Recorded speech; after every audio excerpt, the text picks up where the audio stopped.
todo lo que tiene que ver en estos meses de Cambiemos, dando a partir de diferentes opciones, miradas, lo que tiene que ver este nuevo tiempo político en la Argentina. Las políticas de comunicación son una de ellas que siempre hemos tratado de abarcar de la mejor forma. Nuestro programa con entrevistas de Martín Becerra, Santiago Marino, tanta gente, Bernadette Califate, hay un montón de gente que realmente nos sirvió para tratar de comprender aquellos tiempos del kirchnerismo y también ahora en lo que tiene que ver el gobierno de Macri. Acerca de políticas de comunicación, lo que ejecutó el gobierno de Macri en estos tiempos, tenemos un verdadero placer de dialogar con Diego de Charras, dirige la carrera de comunicación en la Facultad de Buenos Aires, en la Universidad de Buenos Aires, es docente, investigador. Diego, te saluda Adrián Pertoldi de Bonito Cuelgue, ¿cómo estás?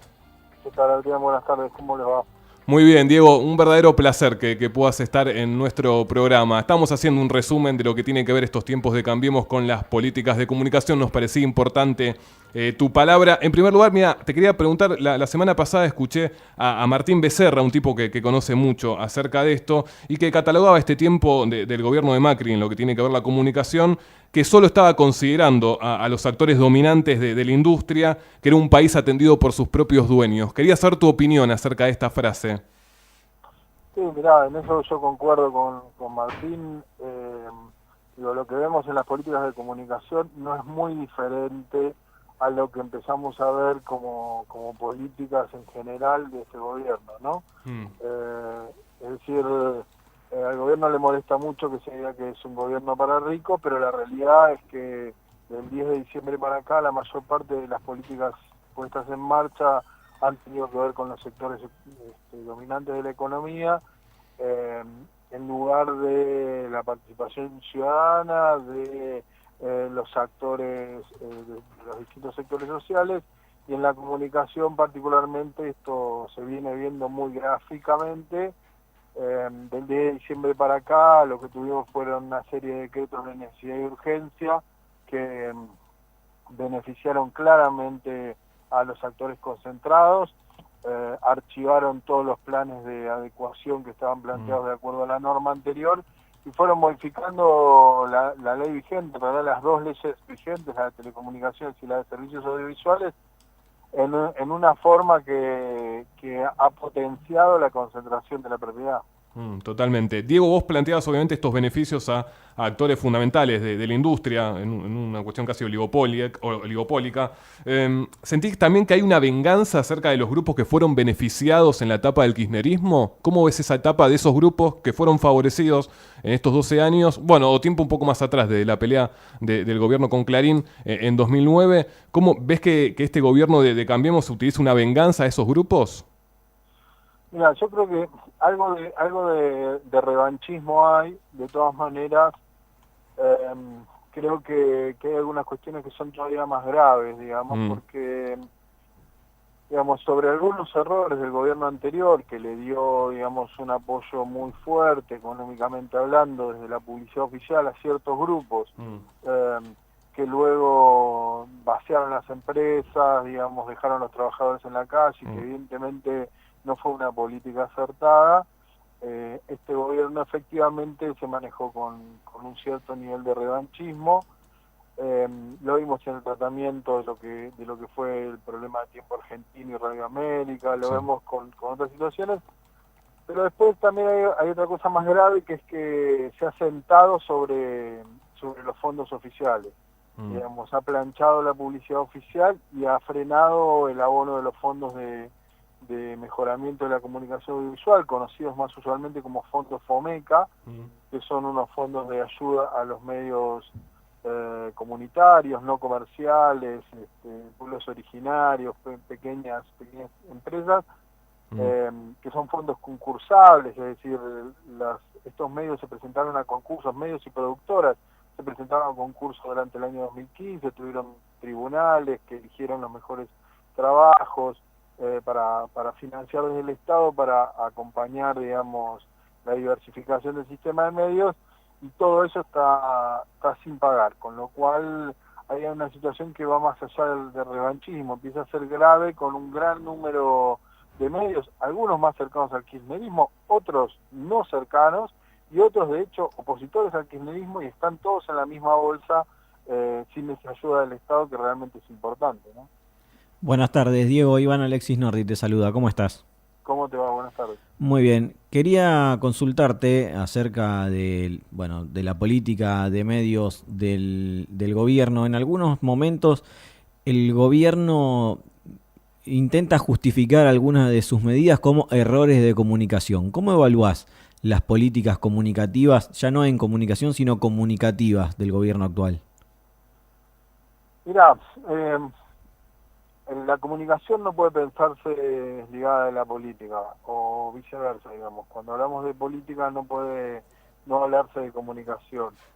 En este sentido, el gobierno del PRO radicalismo ha mantenido una política muy sostenida durante el año 2015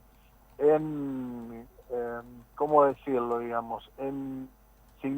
Lo que académicamente se podría llamar significantes flotantes. Esto es, términos que tienen alguna relación con la realidad, pero que no reflejan la realidad.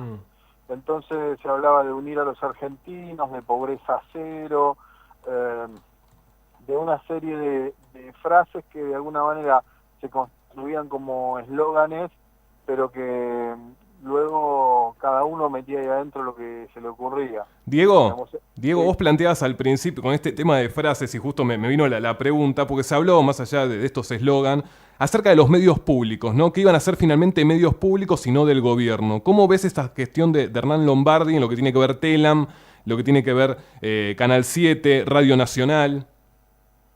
ya, a ver, termino la idea Sí, anterior. perdón, irrumpí, mala mía. No, está bien, pero digamos, me parece que el gobierno se mantuvo en un tipo de comunicación muy ligada al marketing, muy ligada a lo superficial, es decir, a eslóganes sin referencia en la realidad, y hoy por hoy, digamos, lo que empieza a visibilizarse es que faltan políticas, y que en todo caso las políticas que han tenido han estado muy cercanas a un sector social muy particular, y para el resto de la sociedad no hubo políticas. Entonces se habla de errores de comunicación, y en realidad no hay errores de comunicación, creo que lo que hay son errores políticos. Eso por un lado. Respecto a los medios públicos, mira, creo que todavía es un poco temprano para evaluar cabalmente la política. Creo que se llegó también con algunas formulaciones un poco esloganeras que después hay que justificar. Y creo que ha habido algunos gestos particularmente del canal público, que han sido más o menos interesantes en intentar diversificar la pantalla. Creo que también lo sabía antes, por más allá de que hubieran muchas críticas posibles a la gestión anterior, creo que había muchas cosas interesantes. Creo que los canales públicos tuvieron un cambio notable en la década anterior. Ahora había algunas cuestiones interesantes, pero la verdad es que en los últimos días nos enteramos de una serie de despidos de periodistas de forma injustificada, que darían señales bastante equívocas respecto a ese pluralismo que se viene planteando, ¿no? Diego, volviendo a las legislaciones, ¿te parece que el gobierno debería, tanto que pregonó en la década pasada esta ley, intentar promulgar o hacer un proyecto de ley para regular la pauta oficial? Mirá, yo creo que debe haber una ley para regular la pauta oficial, esto independientemente de lo que haya dicho o deje de decir este gobierno o el gobierno anterior. Creo que es una deuda de la democracia argentina tener una regulación, una ley nacional que regule la pauta oficial.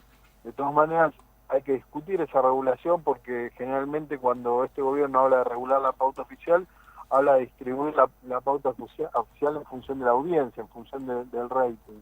Y eso realmente no es el mejor modo de distribuir una pauta oficial. Sí, Digamos, tengamos en cuenta que si lo hacemos de esa manera vamos a estar beneficiando a los más poderosos. exactamente. Una regulación de esas características de la pauta oficial es la reproducción del status quo, o peor, digamos, es una profundización, digamos, Claro. de una distribución desigual de los recursos. Pero sí tendría que haber una regulación democrática de la pauta oficial. Esto es algo que venimos sosteniendo muchos a lo largo de muchos años. En mi caso, en los informes del Centro de Estudios Legales y Sociales anuales, en los cuales generalmente hay un capítulo de libertad de expresión, he tenido la posibilidad de participar en la redacción de muchos de esos capítulos y hemos dejado constancia allí infinidad de veces acerca de esta necesidad, tanto en lo que hace publicidad oficial como en lo que hace acceso a la información pública. Respecto a una nueva ley general, digamos, de comunicaciones, ahí estamos en un proceso que genera mucha incertidumbre, es que el gobierno convocó a algunos actores muy cercanos al gobierno para la redacción de una nueva ley de servicios convergentes o de comunicaciones convergentes, que viene haciendo algunas reuniones con algunos actores, reuniones muy chicas, casi privadas. Me ha tocado participar en una de ellas en representación de las carreras de comunicación de la Argentina. Realmente pudimos hacer una exposición de 15 minutos, apenas tuvimos una pregunta de parte de la comisión, y esta comisión todavía no tiene texto sobre el cual trabajar, apenas ha esbozado 17 principios rectores para la redacción de la ley, y la sensación es que todas las medidas que viene tomando este gobierno